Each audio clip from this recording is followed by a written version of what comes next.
방금 소개받은 윤병동이고요. 저는 여기 기계공학부 교수이기도 합니다. 그리고 여러분들 뭐 좀 들어보셨겠지만 제가 이제 학내 창업을 했죠. 우리 연구실 그 졸업생들과 함께. 그래서 회사 이름은 이제 원프레딕트라는 회사고, 그 회사 안에 이제 그 졸업생이 6명이 같이 와서 이제 일을 하고 있습니다. 그래서 오늘은 뭐 간단하게 연구실하고 이제 회사 소개 조금 드리고요, 앞에.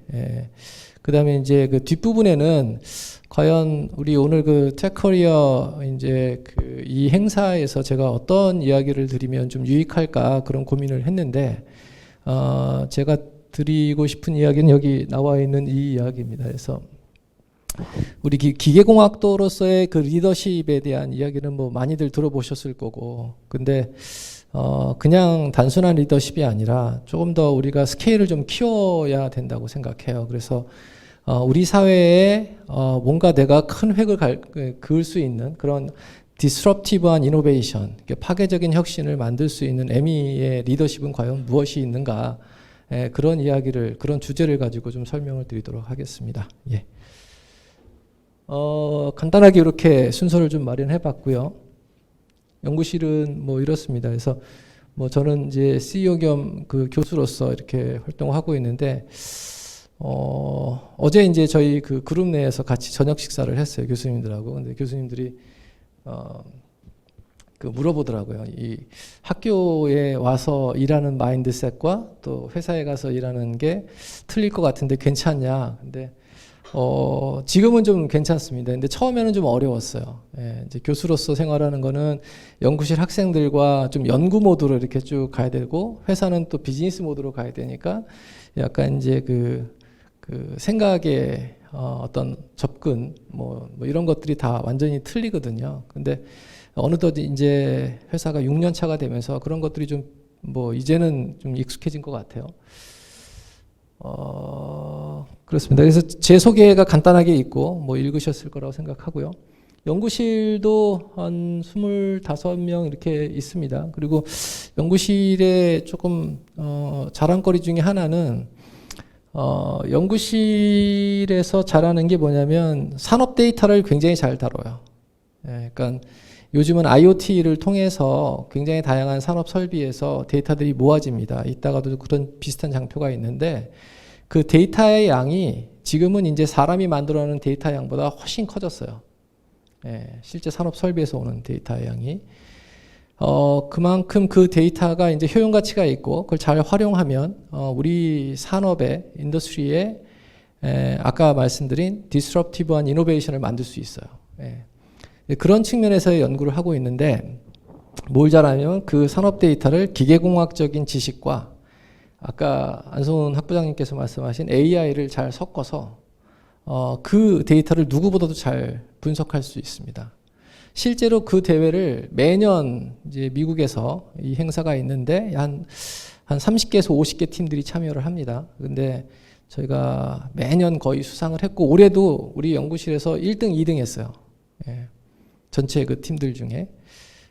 그래서 특히 올해는 또 더 놀라운 게, 최근에 이제 그 회사 때문에 좀 신경을 못 썼는데, 제가 신경 안 쓰니까 더 잘하는 것 같아. 그래서 1등, 2등을 해서, 야, 너무 기특하고, 너무 잘했다. 그래서 그런 산업 데이터를 잘 다루는 거가 굉장히 큰 강점이다. 그래서 여기 보시면 이제 글로벌 PHM 데이터 챌린지를 저희가 12번이나 수상을 했고요. 그런 것들이 아마 큰 그 학생들이 굉장히 관심도 많고, 이게 매년 할 때 6월 달부터 8월 달까지 합니다. 그러면 6월 달에 데이터 오픈해주고 8월 달까지 막 그 모델 만들어서 그 다음에 이제 최종적으로 나온 문제를 푸는 거예요. 그걸 가지고 이제 1등, 2등, 3등을 가리는 건데, 거의 3개월을 합숙하다시피 이걸 해요. 근데 굉장히 즐겁게 해요. 늦게까지도 하지만 그 일이 굉장히 즐겁다고 여기면서 하고 있어요. 그래서 학생들이 큰 모티베이션이 되고 있고, 또 그걸 통해서 배우는 바도 많고, 나중에 좋은 성적을 거두면 그게 자기 레주메에 한 줄씩 가니까 굉장히 그런 거에 대한 기쁨이 있는 것 같습니다. 회사를 간단히 설계를 드릴게요. 회사가 원프리딕트인데, 이 이름이 어디서부터 왔느냐? 여기서부터 왔어요. Everyone can predict. 누구나 예측할 수 있다. 우리 솔루션을 쓰면. 예. 굳이 뭐 딴 거 아니라 이제 이런 솔루션을 쓰면 내가 막 고민하지 않아도 이런 것들이 가능하다라는 차원에서 이제 One Predict라는 이름이 나왔고요. 이걸 우리가 이제 보통 그 Corporate Identity에서 CI라고 그래요. 그리고 이제 그 우리 회사가 갖고 있는 제품이 이제 가디원이라는 브랜드 아이덴티티인데 BI라고 하죠. 가디원의 의미는 Guard Against Anything, Anyone 이런 거예요. 그래서 어떤 뭐 failure가 됐든 accident가 됐든 이런 것들을 우리가 막을 수 있다. 이런 의미입니다.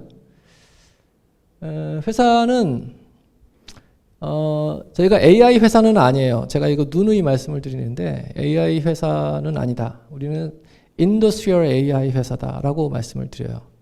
그 차이가 뭐냐? AI는 진짜 데이터를 그냥 AI적으로 모델링하고 분석하는 거라면 우리는 거기에다가 도메인 나레지, 우리가 알고 있는 기계공학적인 지식, 전기공학적인 지식, 화학공학적인 지식, 그런 피직스를 거기다 넣어요.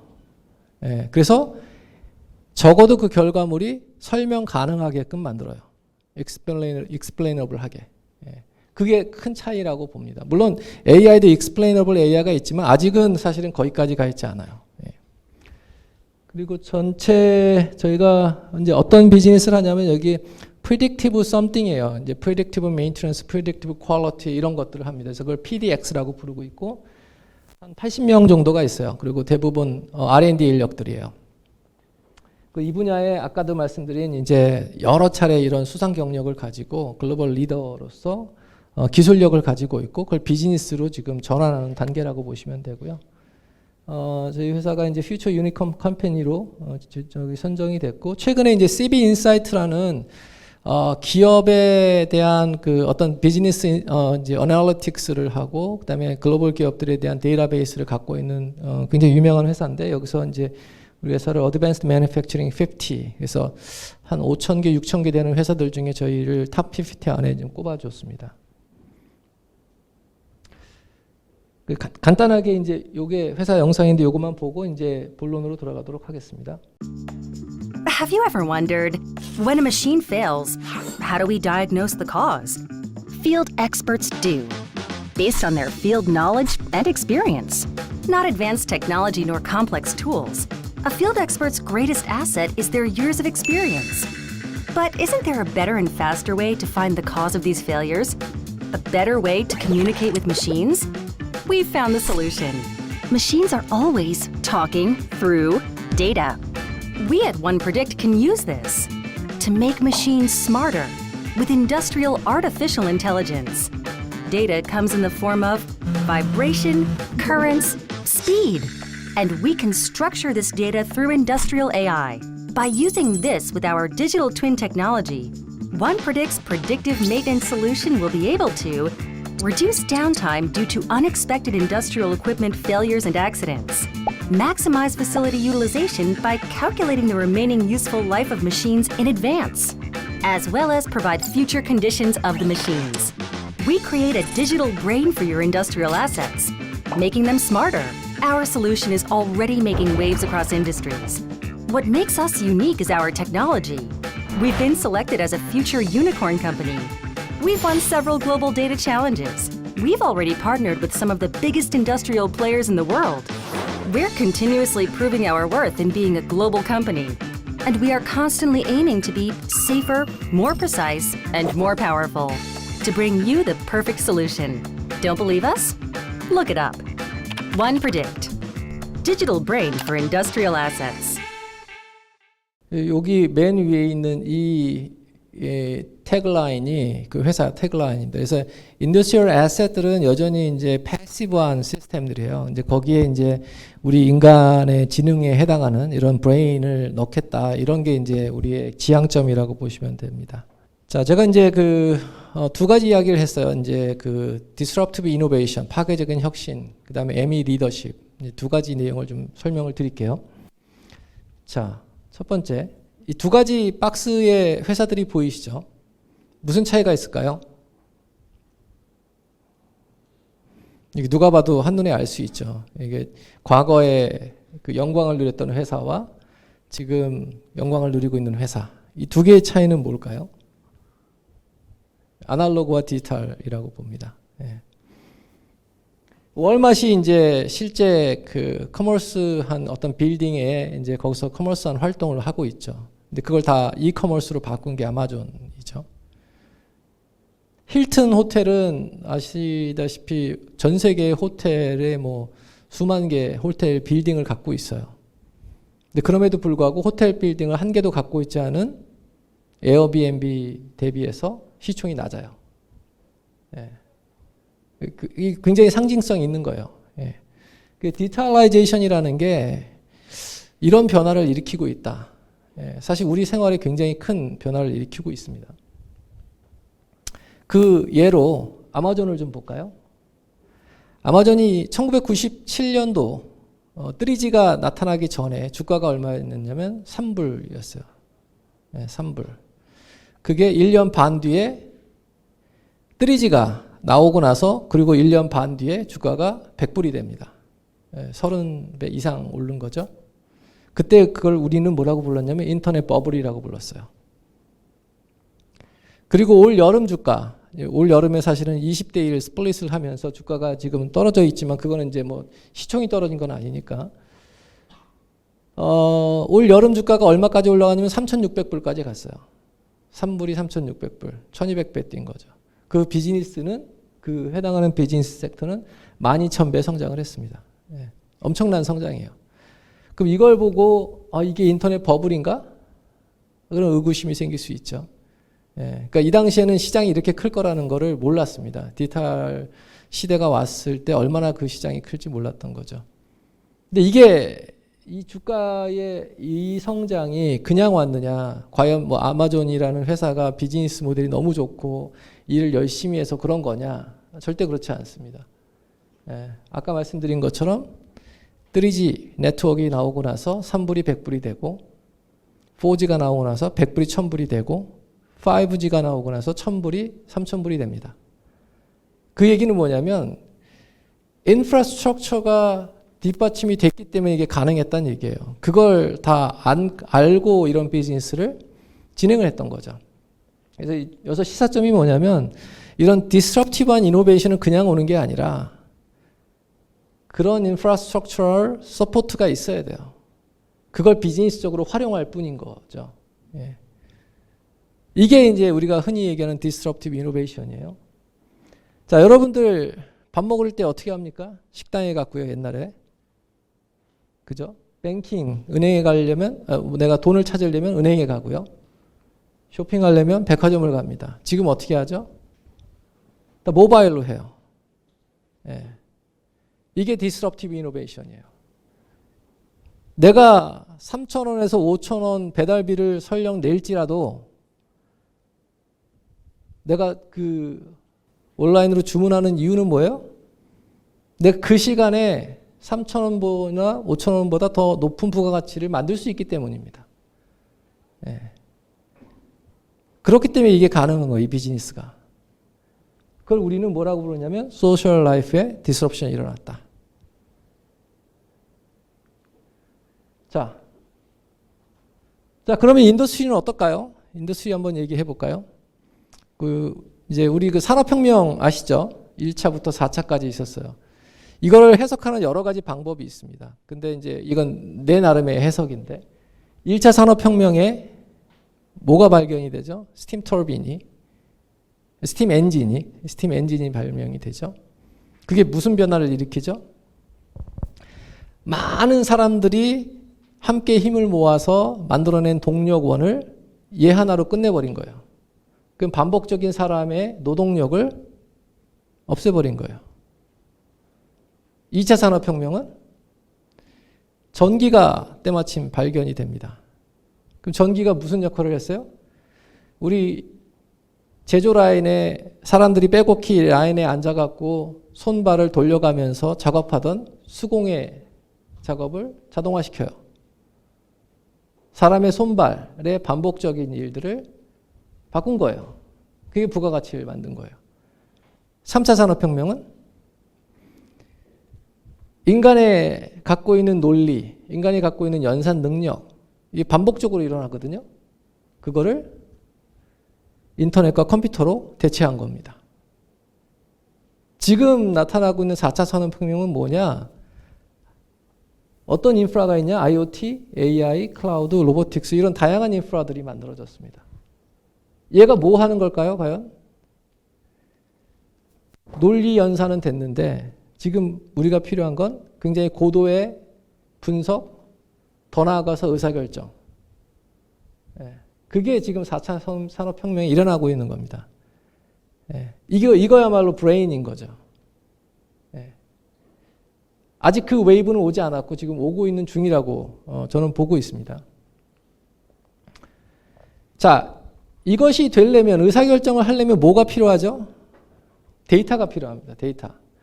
우리 아까 소셜 라이프 디스럽션에서 그러한 변화를 일으켰던 거는 결국은 여러분들 하나하나가 다 고객이고 내가 데이터를 만들어내기 때문에 이게 가능한 거예요.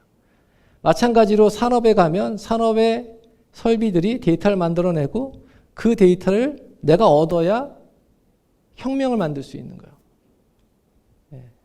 그래서 데이터 이야기인데 파란색은 이런 산업 자산에서 설비에서 오는 데이터의 양이고 저 회색은 사람이에요.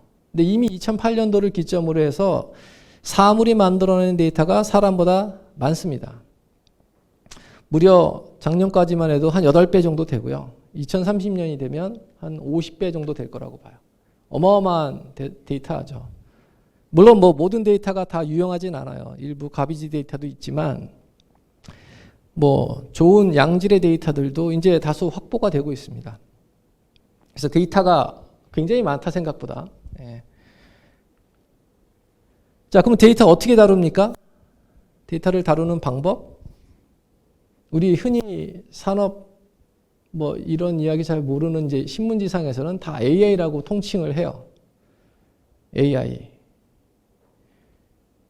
근데 여러분들 잘 생각해 보면 이 웨이브가 언제부터 이 4차 산업혁명 얘기가 나오기 시작하냐면 잘 기억해 보면 알파고 기억하시죠? 그때부터 AI가 막 떠오르기 시작했는데 알파고. 알파고가 과연 AI냐? 난 아니라고 생각해요. AI를 활용했지만 바둑이라는 도메인 지식이 없었다면 절대 이길 수가 없습니다. 결국 바둑이라는 도메인 지식과 AI가 합쳐진 거예요. 그 알파고가 뭐 하는 거예요? 의사결정하는 거예요. 고도의 분석을 해서 의사결정을. 백돌이 여기도 없고 내가 흑돌을 두려고 하는데 내가 둘 수 있는 선택지가 어디에 있고 그걸 뒀을 때 10수 뒤에 20수 뒤에 또는 최종적으로 게임을 내가 이길 수 있는지 없는지를 판단해서 어디다가 둬야 가장 가능성이 위닝 probability가 높은지를 알아내는 거죠. 그리고 의사결정을 해요. 그게 4차 산업혁명이에요. 절대 AI가 하지 않는다. 산업의 disruptive innovation도 마찬가지입니다. 절대 AI가 다 핸들할 수가 없어요. 뭐가 필요하냐? 여러분들이 공부하고 있는 피직스, 메카니컬 엔지니어링의 4대 역학. 이게 절대적으로 중요해요. 요즘 뭐 모든 매스컴이나 사회에서 AI에 대해서 너무 강조하다 보니까 이게 자칫 AI가 다한 것처럼 생각하지만 AI는 이제 정말 툴이에요. 툴, nothing but tool. You can be better than AI. Much better than AI. 아까 이제 안성기 교수님 잠깐 설명하셨는데 우리 그 산업공학부의 조성진 교수님이라고 계세요. 이분이 어떤 실험을 했냐면 재미난 실험인데 LG전자에 갔어요. LG전자에 가서 2개 그룹으로 전자 사람들을 나눴어요. 하나의 그룹은 공학을 미케닉스를 한 사람들, 또 하나는 컴퓨터 사이언스, 컴퓨터 엔지니어링을 한 사람들 모아놓고 같은 문제를 줬어요. 주고선 어떤 태스크를 줬냐면 당신은 AI를 공부해서 이걸 풀고 당신은 미케닉스, 피직스를 공부해서 이걸 풀어라. 결과가 어떻게 나왔냐면 놀랍게도 게임이 안 됐어요. 게임이. 기계공학을 한 친구들이 AI를 배워서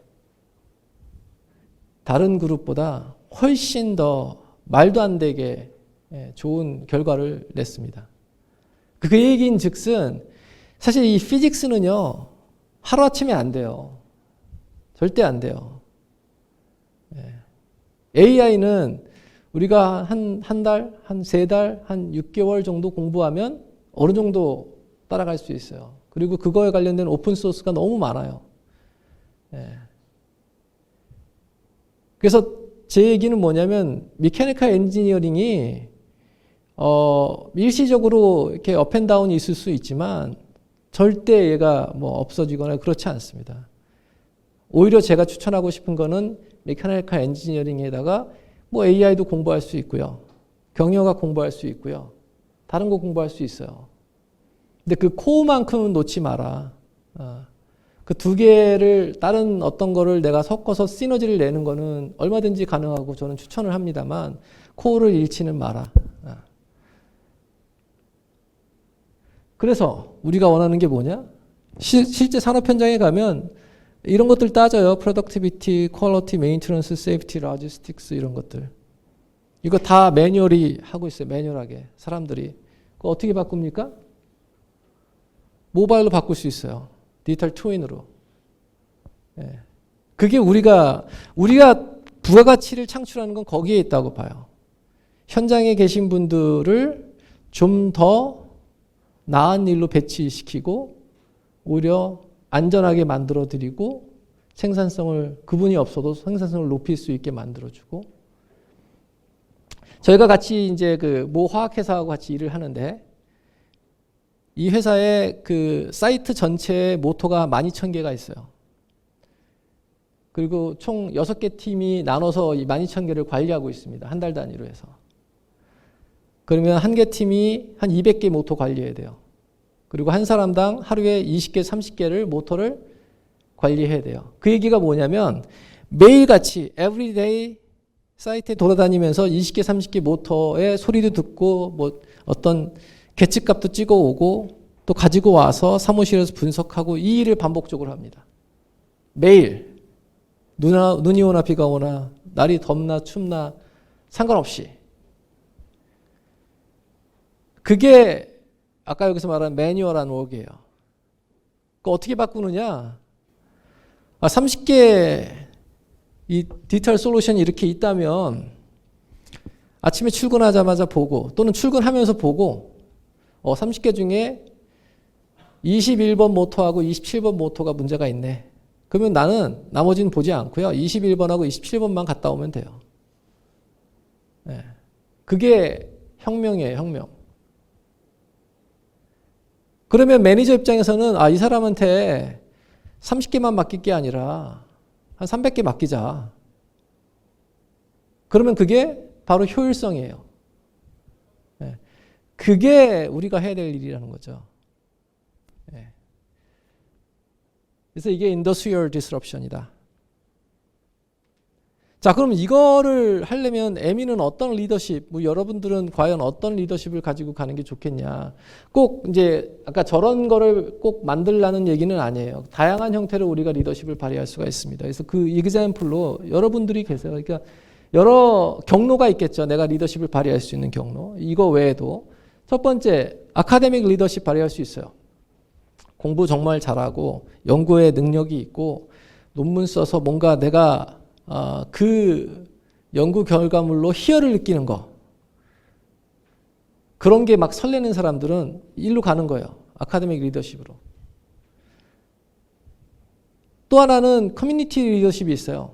내가 어떤 하나의 커뮤니티를 리딩할 수 있는 능력, 매니지할 수 있는 능력이 있는 사람들, 좋은 의사결정을 할 수 있는 사람들, 커뮤니티 리더십을 가는 거예요. 우리 학교에서 보면은 총장님이 되든지 학장님이 되든지 아니면 장관이 되든지 차관이 되든지 아니면 어떤 큰 기관의 장이 되든지 이 리더십이에요. 그 커뮤니티를 이끌 수 있는 통솔력. ME 엔지니어 할 수 있어요. 그런 분들 이미 있고요. 세 번째가 이제 엔터프레니어 리더십이에요. 이거는 이제 창업을 통해서 리더십을 발휘하는 거죠. 그래서 이런 여러 가지 것들이 있고 이거 외에도 굉장히 많습니다. 그래서 don't limit yourself to just simply ME engineer. You can be anything, anyone. 아시겠죠? 그래서 뭐 example로 보면 아카데믹 리더십은 보통은 이제 이 아카데믹한 리더십을 발휘하기 위해서는 박사를 하셔야 되죠.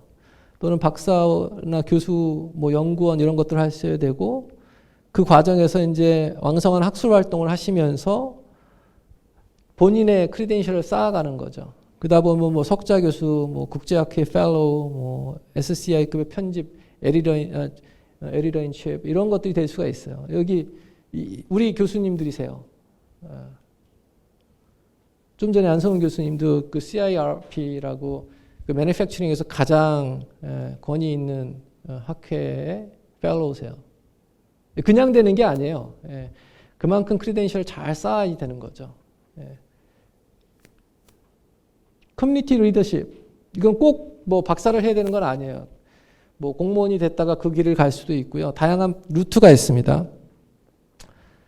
이장무 총장님, 뭐 여러분들 잘 모를 수도 있는데 서울대 총장님이셨죠. 우리 과 출신이세요.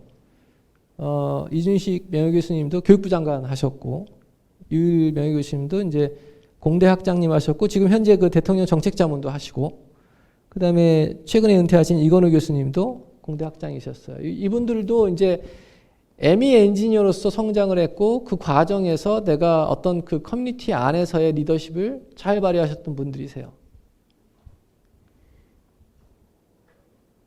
엔트러프레니어. 이거 이제 학사 졸업하고도 얼마든지 할 수 있는 내용이에요. 다만 이제 여기 교수님들 열거한 이유는 이제 이분들이 우리 학부에서 ME 엔지니어로서 이렇게 이런 일들을 하셨다라는 거예요. 여기서 이제 이게 되려면 중간에 이 창업가 정신이 있어야 됩니다. 어제 그 하이넥스 갔을 때 저한테 들어온 한 질문이 한 50개 됐어요. 50개. 사전 질문 30개, 현장 질문 20개인데 첫 번째 질문이 뭐였냐면 현장 질문에서 왜 창업을 했냐고 물어보더라고요. 그래서 저는 뭐라고 답을 했냐면 하고 싶었다고 그랬어요. 그리고 했는데 가슴이 뛰었다고 그랬어요.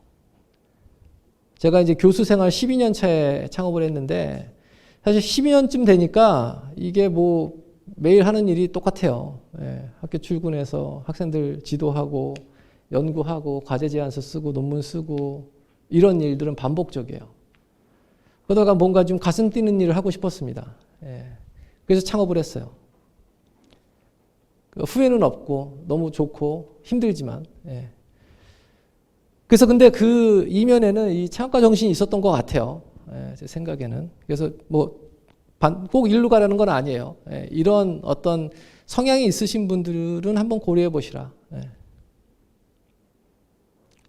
자, 그럼 ME 리더십을 그 중에서 이제 엔트러프레니어를 보면 이제 이런 분들이 교수님들 중에 있고 지금 박정호 교수님이 그 세이지 리서치, 그다음에 이정훈 교수님이 텔레폼이라고 그래서 이제 이게 약간 그 바이오 쪽에 관련된 센서들을 개발하고 계세요. 그리고 우리 학부 출신 중에도 여기 다 열거하지 못할 만큼 굉장히 많은데 일부 이분들이 창업해서 잘 하고 계세요. 정말 잘 하고 계세요. 그래서 이런 분들이 있다. 우리 회사 간단하게 소개드리면 2016년 10월에 했는데 지금 이렇게 쭉 성장하고 있어요. 이 성장하는 게 그냥 성장하지 않아요. 이 안에는 진짜 피와 땀과 눈물이 그냥 막 우리 연구실 학생들이 처음에 뭐 나간다고 하기도 하고 어려움이 굉장히 많았어요. 근데 어쨌든 그 우여곡절을 다 겪고 견뎌내고 점점 단단해지는 거예요.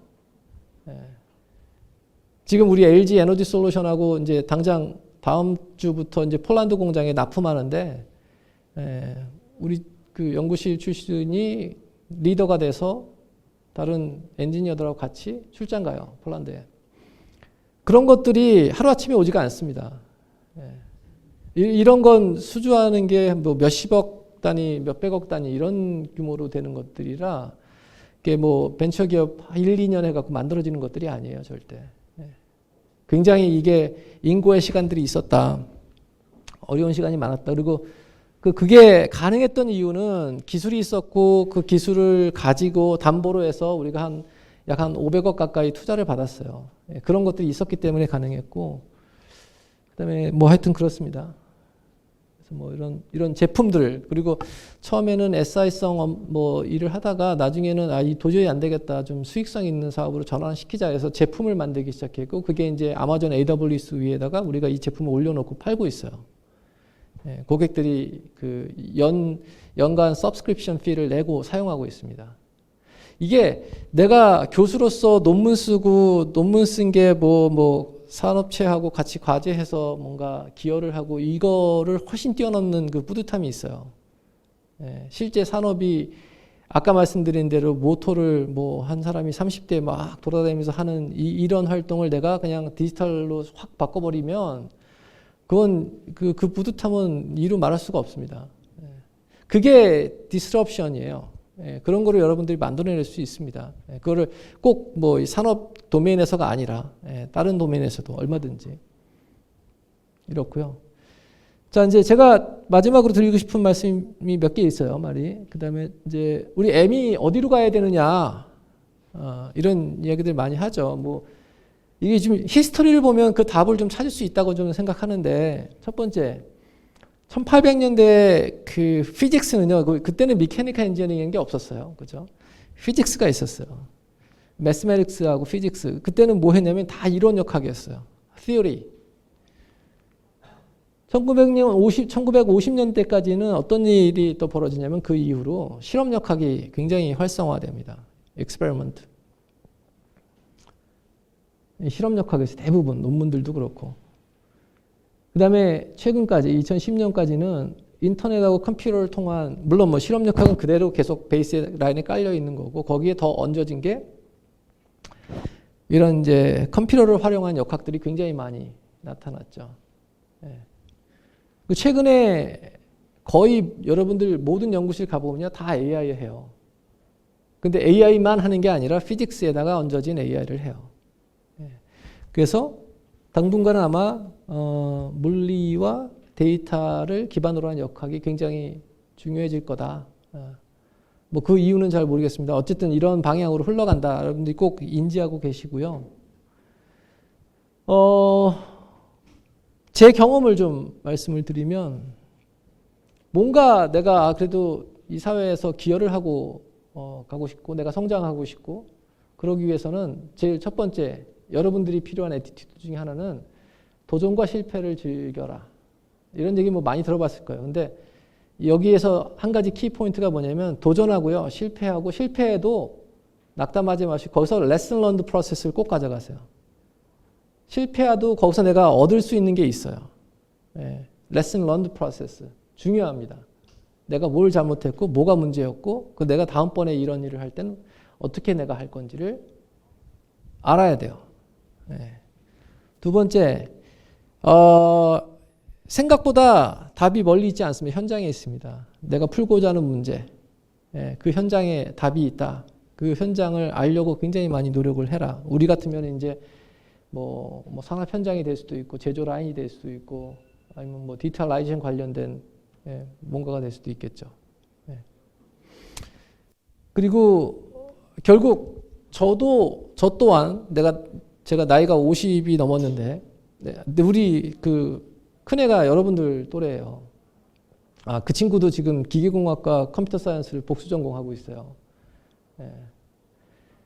근데 나이가 이래도 내가 여전히 이렇게 일을 재밌게 하는 이유가 뭐냐? 자기 성장이에요. 나는 교수로서 성장을 했고, 최근에는 교수에서 비즈니스맨으로의 성장을 굉장히 즐기고 있어요.